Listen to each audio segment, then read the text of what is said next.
ان کی بھی غلطی ہے, پر میں نے کب کہا سیاستدانوں کی غلطی نہیں ہے, پر میں آپ کو یہ کہہ رہی ہوں اتنا آسان نہیں ہے کہ دیکھیں جی کیک کے لیے بھائی اگلے پھانسی چڑھ گئے ہیں, اگلے ایگزائل ہو گئے ہیں, اپنی جانیں دی ہیں آپ لوگ.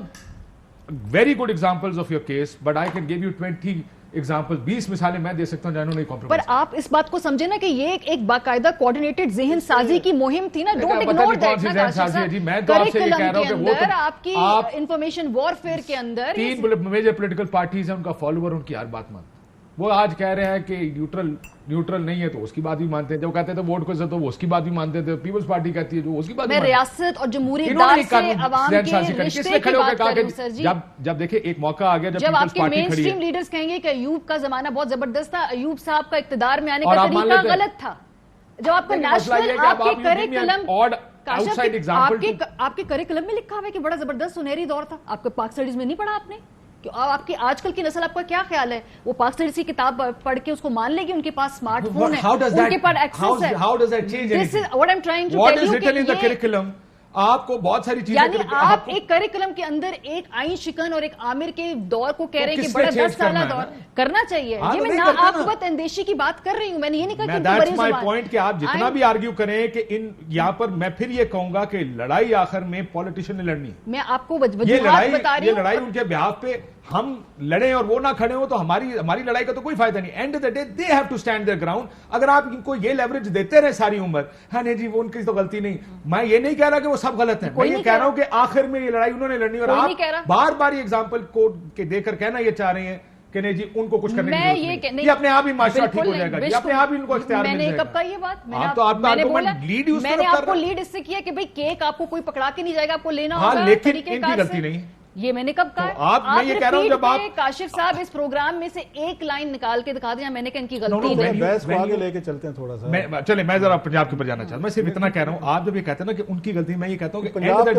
جو اختیار جس نے لینا لڑائی اس نے لڑنی ہے, لڑائی آؤٹ سائڈ باہر سے. پنجاب کے بعد میں ہمارے نے کچھ اہم باتیں کی ہیں, 2-4 چیزیں ہیں. ایک اتنے معصوم اور شود ہے یہ بالکل نہیں ہے جتنا ماریا کا خیال ہے کہ ان کے ساتھ بڑا زیادتی ہوگی اور بڑے بھولے لوگ تھے. یہ بھولے لوگ تھے, جب آئے تھے آپ ایک بڑی جنگ لڑ رہے تھے اسٹیبلشمنٹ کے خلاف, فوج کی انوالومنٹ کے خلاف. آپ کو پھر یہاں پہ آ کے اپنے کریکٹر کا, ایمانداری کا مظاہرہ کرنا تھا, پھر آپ کو سکیلٹنز اپنے نہیں چھوڑنے تھے. آصف علی زرداری صاحب فیک اکاؤنٹ میں وہ 40 بلین روپیز کے ایف آئی اے کو ان پہ کیسز ہوں گے, وہ فلودے والے کو, ریڈی والے کو, فلانے ٹنگانے کو فیک اکاؤنٹ بنا کے 40 بلین روپیز کی آپ اس میں آ کے ٹرانزیکشن کروائیں گے, منی لانڈرنگ کروائیں گے, اور دنیا بھر میں آپ کی جائیدادیں ہوں گی, اور اس کے بعد 18-20 آپ کی شوگر ملیں ہوں گی. اس کے بعد آپ کا آ کے کہیں گے میں آپ کو سویلین یا سپریمیسی لے کے دوں گا, وہ نہیں لے کے دے سکتے. ہاؤس آف شریف آپ یہاں پہ 24 بلین یا 16 بلین روپیز کی مقصود چپراسین کمپنی کے ذریعے آپ اب یہاں منی لانڈرنگ کریں گے, ٹی ٹیز کریں گے, آپ کے بچوں کے بزنسز دنیا بھر میں پھیلے ہوں گے, آپ کی 40-45 فیکٹریز بن جائیں گی, پورے ملک کی اکانومی ڈوب جائے گی, ہاؤس آف شریف کی اکانومی اوپر جائے گی. آصف علی زرداری صاحب کے پاس یہاں پہ بلینز آف روپیز آ جائیں گے, ان کے کرونیز کے پاس آ جائیں گے, اور یہ سمجھتے ہیں جناب, اور پھر باپ بیٹے بیٹھ کے رول بھی کریں گے. باپ وزیر اعظم ہوگا, بیٹا جو ہے وہ وزیر اعلیٰ ہوگا, دونوں نیب کی وہاں کسٹڈی سے ہو کے ضمانتوں پہ آئیں گے, اور پھر یہ توقع کریں گے کہ ہم اسٹیبلشمنٹ سے بھی لڑیں گے, سپیس بھی لیں گے, کیک بھی کھائیں گے. سر اگر آپ نے لڑائی لڑنی تھی نا تو پھر کریکٹر دکھانا تھا, پھر آپ کو ایمانداری دکھانی تھی, آپ کو آنیسٹی دکھانی تھی, لوگوں کے لیے آنا تھا. پھر آپ نے اپنے خاندانوں کا پیٹ نہیں بھرنے تھے, اپنے بینک اکاؤنٹس نہیں بڑھنے تھے, اپنے اولادوں کو آپ نے یہاں بلینئر نہیں بنانا تھا. سو جب آپ یہاں پہ پیسے بنانے کے لیے آئے تھے, اپنی آگے انڈسٹریز کو پروٹیکٹ کرنے کے لیے آئے تھے, اپنا کلاؤڈ یہاں پہ آپ سیو کرنے کے لیے آئے تھے, آپ عوام کے لیے کھڑے ہوتے. میں پھر کہہ رہا ہوں تو آپ اپنی یہاں پہ ان کے کلاؤڈ دیکھیں, ان کا پیسہ دیکھیں, ان کے ٹیٹیز دیکھیں, بچے آپ کے مفرور ہیں اور کسی نے ڈینائی نہیں کیا. اچھا آپ کو یاد ہے میرا خیال ہے نواز شریف صاحب نے کہا تھا, انہوں نے کہا میرا پیسہ ہے, میری جائیداد ہے, آپ کون ہوتے پوچھنے والے؟ اگر میرے احساس سے میری آمدن سے زیادہ ہے آپ کو یہ ملک کا 3 دفعہ وزیر اعظم رہا ہے. اچھا دوسری طرف عمران خان صاحب معذرت کے ساتھ, ان کا فین کلب آج کل بڑا جوشیلا ہے, انہوں نے کہا میرے تحائف میرے تحفے دبئی میں بیچ دیے, تو آپ کون ہوتے ہیں؟ اگر آپ نے یہ کام کرنے ہے کہ آپ کون ہوتے ہیں, مطلب عوام کا یہ کام ہے, آپ نے ہمارے نعرے مارنے, اور عوام کا ایک ہی کام ہے سر, ان کو صرف ایک چیز سے دلچسپی, لٹیرا میری مرضی کا ہونا چاہیے. جو ابھی آپ نے 3 نام گنوائے نا کہ کلٹ ہیں, وہ کہتے ہیں لٹیرے سے ان کو کوئی مسئلہ نہیں ہے, ان کو ایبسولوٹلی کوئی پرابلم نہیں, وہ پیپلز پارٹی کو, نواز لیگ کو, تحریک انصاف کو. ہاں وہ کہتے ہیں حکومت ہماری مرضی کے آ جائے, لٹیرے ہماری مرضی کے آ جائیں تو پھر ٹھیک ہے. ہاں کوئی دوسرا آ گیا جس کو میں نہیں پسند کرتا تو ملک برباد ہو گیا, تباہ ہو گیا, سارا ہو گیا. سو ان لوگوں نے آ کے جو لوگوں پہ حکومتیں کی ہے, جو ماریا کہہ رہی تھی نا کہ انہوں نے آ کے پھانسیاں لی ہیں یا جیلوں میں گئے, یہ عوام کی محبت میں نہیں گئے, یہ پاور تھا, یہ کلاؤڈ تھا سر. قربانی میں پھر کہہ رہا ہوں, اگر قربانی دے کے آئے تھے نا, یہ مال نہ بناتے, ٹیٹیاں نہ بناتے, اپنے ملازمین کے نام پہ پیسہ اکٹھا نہ کرتے, یہ دنیا میں 5-10 مطلب بڑے اعظموں میں جو آپ کے 5-7 ہیں میں سے 5 بڑے اعظموں میں آپ کی جائیدادیں نہ نکلتی. جی سر, چلے میں نے بس سے کہہ دیا کہ ساتھ ہیں, اگر میرا جغرافیہ ٹھیک میرا ساتھ دے رہے ہیں. یہ بڑے چلاک لوگ ہیں, یہ ایکٹنگ کرتے ہیں, ہم مظلوم ہو گئے, مارے گئے, فلان ہو گئے. It was all about power and money. انہوں نے آگے مال بھی بنائے, پیسے بنائے. ٹھیک ہے, سال 6 مہینے جیل میں چلے جائیں, فرق پڑتا ہے. It is the power game جس کو ہم بار بار کیک کہہ رہے ہیں, وہ پاور گیم کے لیے بھی تیار ہے, مارنے کے لیے بھی تیار ہے. What was the difference Gujranwala کی, مظہر صاحب گجرانوالہ کی تقریر اور گجرانوالہ, اب آپ یہ بحث شروع ہی ہو گئی ہے تو ذرا اس کو بریک ڈاؤن ہی کر لیں نا. گجرانوالہ کی تقریر اور گجرانوالہ کی پریس کانفرنس میں فرق کیا تھا ڈیل کا؟ گجرانوالہ کی تقریر ہوئی تو ان کو شٹ آؤٹ کیا گیا تھا, سسٹم سے باہر پھینکا ہوا تھا. They were trying to get back. مزاحمت ہوگی تو مفاہمت ہوگی, یہی تھا نا. اور جو ہی مفاہمت ہوئی, پتہ لگا اب ووٹ آف نو کانفیڈنس کامیاب ہونے والا ہے, ہم لانگ مارچ لے کے اسلام آباد آ رہے ہیں اور ہماری ساری ڈیلے ہو گئی ہیں.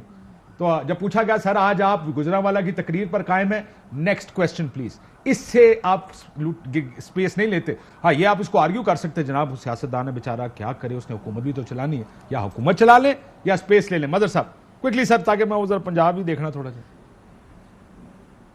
دیکھیں کاشف, جو رؤوف بات کہہ رہے ہیں, میں ان کی بات سے ایگری کرتا ہوں. یہ بات ٹھیک ہے کہ ہماری پولیٹیشنز کی جو مورل کوسچن ہے وہ بہت سنجیدہ کوسچن ہے. لیکن اگین 1990 کے الیکشن سے پہلے کس نے پیسے تقسیم کیے سیاستدانوں میں؟ آپ نے سیاستدانوں کے بارے میں تو کہا, لیکن کیا ہم اتنے ہی کھل کر دوسروں کے بارے میں گفتگو کر سکتے ہیں؟ ان کی جائیدادوں کے بارے میں گفتگو کر سکتے ہیں؟ ان کی پبلک ہیئرنگز ہو سکتی ہیں, اکاؤنٹیبلٹی ہو سکتی ہے؟ نہیں ہو سکتی. اس لیے ہم صرف one side of the story بتا رہے ہیں. مہران بینک کا کیوں نہیں آج تک فیصلہ آیا؟ کیا ہوا اصغر خان کیس کا؟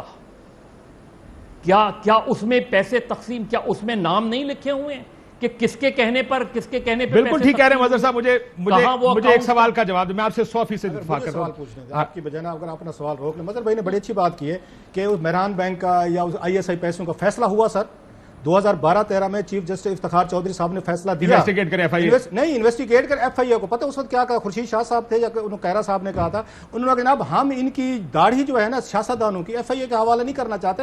سر وہ فیصلہ ہوا, اس پہ سزاؤں کا انہوں نے کہا, GHQ کو لکھا گیا اپنے جرنیلوں کے خلاف کارروائی کریں. حکومت کو کہا گیا, یہ باقاعدہ اس وقت پیپلز پارٹی کی حکومت تھی. نہیں رؤوف, ایسی بات نہیں ہے. یہ سر فیصلہ ہے رؤوف صاحب بالکل ایسی بات نہیں ہے. بات سن لیں, ڈر گئے تھے, یہ کرتے سر اس وقت. ہم اپنی داڑھی, رؤوف صاحب آخری رپورٹ بشیر میمن کی سبمٹ ہوئی تھی اصغر خان کیس میں. اس میں کیا لکھا گیا تھا؟ اس میں یہ سبمٹ ہوا کہ جی جن لوگوں نے پیسے تقسیم کیے وہ ٹریسیبل نہیں ہیں, وہ باہر ہیں, فلاں میجر باہر رہتا ہے, اس کا ایڈریس ٹریسیبل نہیں ہے. وزیر اعظم سر میں تو سپریم کورٹ کی بات کر رہا ہوں. وزیر اعظم کون کیا تھا؟ سپریم کورٹ کا فیصلہ ہے. سپریم کورٹ نے کیس کلوز کر دیا نا. وزیر اعظم ملزم تھا مظہر بھائی. وزیر اعظم اس ISI کیس میں, میرے بھائی جو وزیر اعظم تھا اسے تو سزا ہو گئی نا. سر اس کیس میں تو سر وزیر اعظم تو سزا ہو گئی نا. اب ملک کا وزیر اعظم ISI سے پیسے نہیں, دوسرے کیس میں ہو گئی, اس کیس میں بھی سزا دے دیں اس کو. لیکن مظہر صاحب ایک سوال, میں ایک اور سوال پوچھوں.